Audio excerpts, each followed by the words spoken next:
Some of the reactions to the Springboks' big win over the All Blacks the weekend have raised some interesting questions. My name is Mark, let's talk rugby.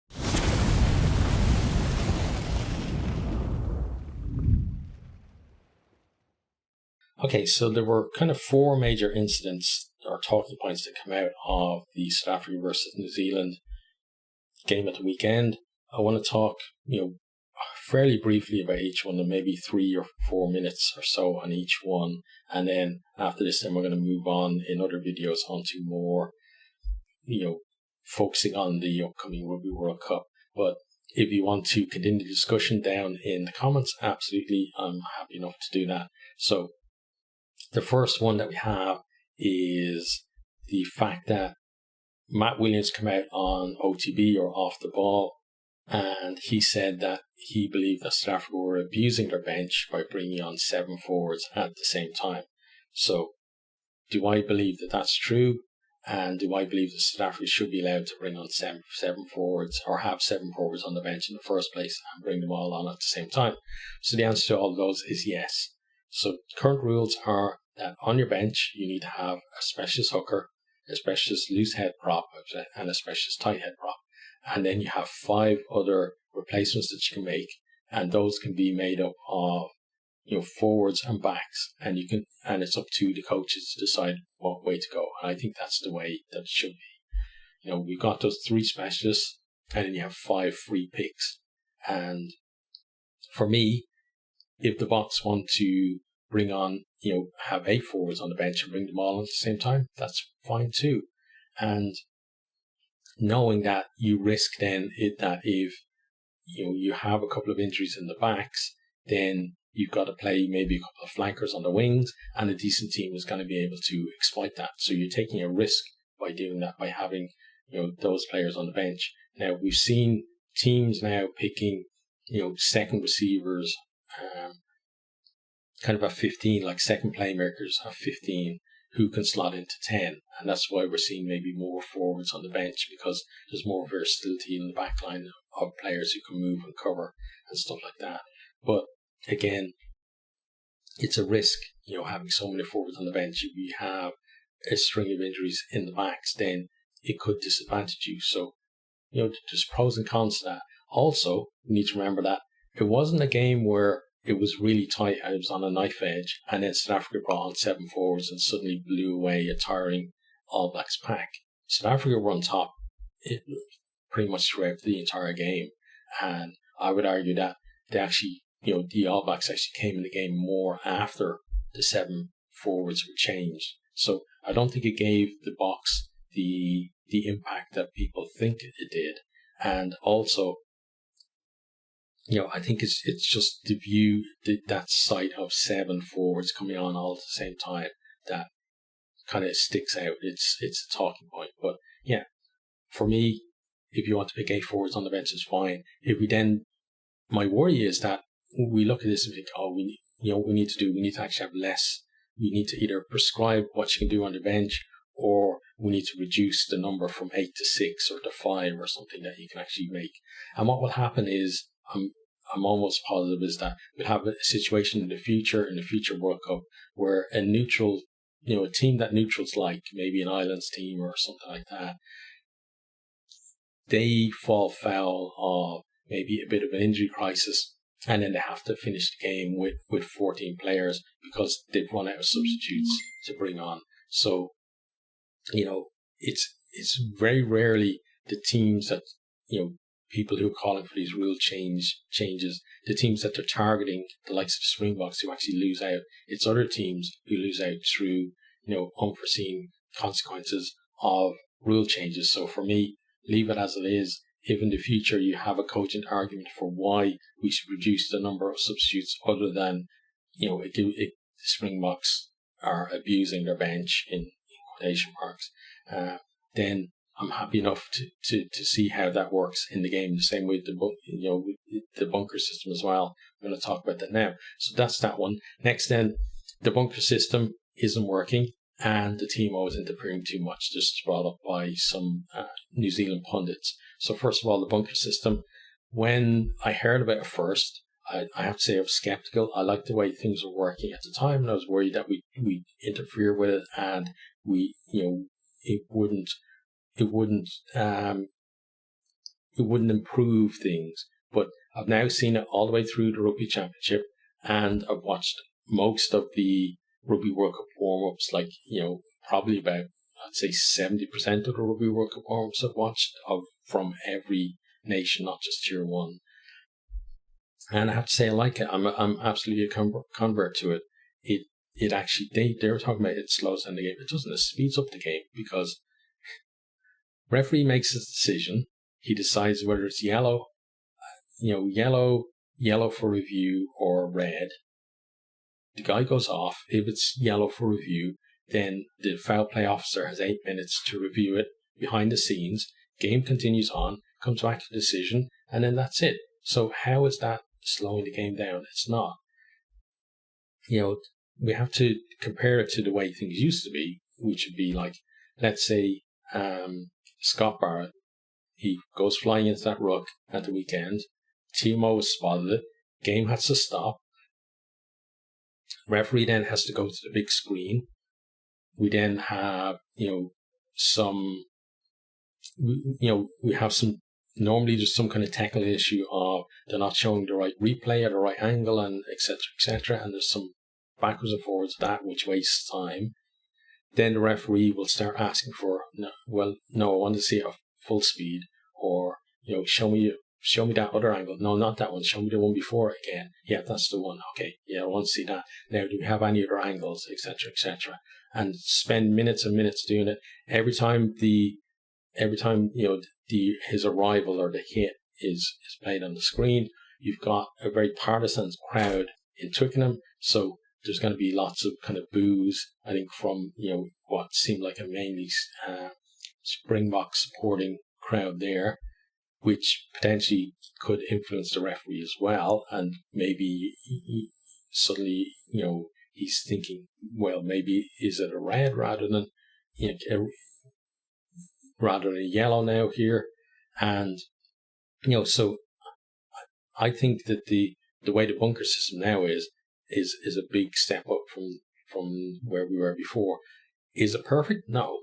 Can it get better? Yes. But that's what happens with new systems, right? They come in, they have an initial impact. We notice some things that could be improved. We improve those things, and over time it gets better.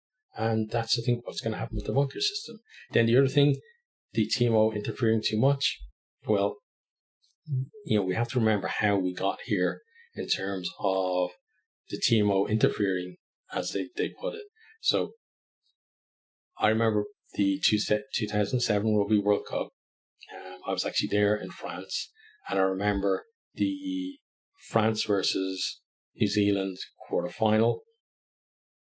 There was a pass from try to Michalak, which was clearly forward on the replays. I don't think anyone would disagree with that. France going to score a try. France win and knock out the favourites for the Rugby World Cup. There's a huge hullabaloo about that, and why wasn't it picked up by the TMO, etc. Now, at that stage, the TMO could only rule on certain things and could not go back that far in play to look at it. So, after all the hullabaloo, we expand the remit of the TMO to look at stuff, and the build up to tries and things like foul play as well. And it was a catalyst, that incident. There were other things as well that led to the change in rules, but that's where we are now because of things like that. And if we reduce the remit of the TMO and their ability to call things out to referee, then what happens is that we go back to the same kind of thing where something will be spotted by a TV director and will be replayed, and you won't be able to do anything about it. And there would be a big uproar about that. Like, look at that terrible tackle that guy did, and it was replayed during the game. Why could they do nothing about it? And so you're going to swing backwards and forwards on something like that. So I think the remit as it is fine. Is the TMO going to spot everything? No. Is the referee on the field or his assistants on the touchline going to spot everything? No. But it's layers, right? You've got the officials on the field. They will spot certain things. TMO will spot certain things and bring it up to the officials. They're never going to spot everything, and I'm fine with that. We don't need to have this, they're going to look at every ruck and every tackle, etc. You don't need to do that. You just need it to be a case where if there's something that is very obvious on a replay that the TMO can spot, that he should have the ability to bring that to the referee's attention. And that's it. That's as far as we need to go with that, I think. Okay, so the next one then is the maul too powerful? It talks about mauls are illegal, and which are obviously clearly not, because then referees will blow them up every single time, and that they shouldn't be in the game, this, that, and the other. And and we see a lot of maul tries being scored, by hookers at the moment, and it's just a phase, I think, in the development of the game. At the moment, it is one of the ways that teams can score, and rather than changing rules to remove it as one of the varied options in the game, and it's one of the reasons why I love the game, is because we have so many different parts of the game that all work together to create such great drama and just really interesting things to look at as well, in terms of after games too. Why remove it? Do we want to become rugby league where it's basically just 5 tackles or whatever it is, and then you give the ball back to the other team, and you don't have any real set pieces? You just have mocks of scrums and lineouts. All of this stuff is in the game, and it's entertaining. It might not be entertaining for people who want to see sevens rugby played by 15 teams, but if you want to watch sevens rugby, then that's there already. You can go watch that. But just because there's certain parts of the game you don't like, there are people who do like that. And you have to take it warts and all, I think. And just saying, oh, we're not good at that, so let's remove that from the game, is not the way to go. I think the way to deal with powerful mauls is through coaching. Coaches will figure out how these things are working with mauls. They'll either find a way to counter it, or they find other ways to, if they feel like that they can't score through mauls themselves, they find other ways to score instead. So whether that's through fake mauls and going out the back instead, or we've seen with Leinster where they have their quick tap penalty routines and stuff like that. There are tons of innovation that come in the game, and I think that's what's going to deal with this. It's leave it to coaches. Coaches will find a way to take away the advantage that teams with big mauls have. They're the experts at it, and they will do it much better than rule makers or pundits. So that's the way I feel about that. And just one other thing as well is that if you remember back a few years, there was this big cry about there's too much kicking in the game and it's ruining the game, etc., etc. But if you look at stats now, teams kick now as much as they did back then, but nobody really moans about kicking as much. And it's because, again, tactics and coaching has changed, and the way kicking is used has changed. And we do have some rule changes around kicking as well, with 50-22s and changes to the way dropouts work and stuff like that. But also the way teams have used kicking and used chases for kicks and stuff like that has changed as well. And because of that, the game just constantly evolves. And if we let the game evolve, stuff that is a worry for a season or two, it'll work itself out over time, and that's just the way it is. So for me, leave them all the way it is. It's an intriguing part of the game, I think. And if we took it out, it would lessen the game overall. Okay, so the last thing then is this the best that the box can play? That's basically what Jeff Wilson said. He said, you can't see the box playing any better than that. You can see the All Blacks playing a lot better, and I agree with him there. They had a very poor performance, and they definitely can play a lot better. But I don't know whether he was saying that the All Blacks can play a lot better than the box ceiling rather than the way they play themselves. That's another debate altogether. But is this the best the box can play? I don't think so. They did a lot of things really well. There's other things that definitely could have been improved on. I think tactical kicking could have been better. I think that linkage between forwards and backs we saw some of it, but it certainly could be better. If you look at other teams, the likes of France, the likes of New Zealand themselves at times, the likes of Ireland, and club teams like Leinster, Munster, Toulouse, the Stormers as well, and La Rochelle, that linkage between forwards and backs can definitely be better. And sometimes people just think of the Boks as being, like they're just big bruisers, but the forwards have skills, and if you watch enough URC, you can see that the forwards can play that style of play, and some of the forwards that aren't there, the likes of Daimani, are even better at it in terms of that linkage between forwards and back and actually being genuine options for carries and passing and stuff like that, and not just trucking the ball up. So there are areas the Boks can get better at. So I don't agree with his statement that is their absolute ceiling.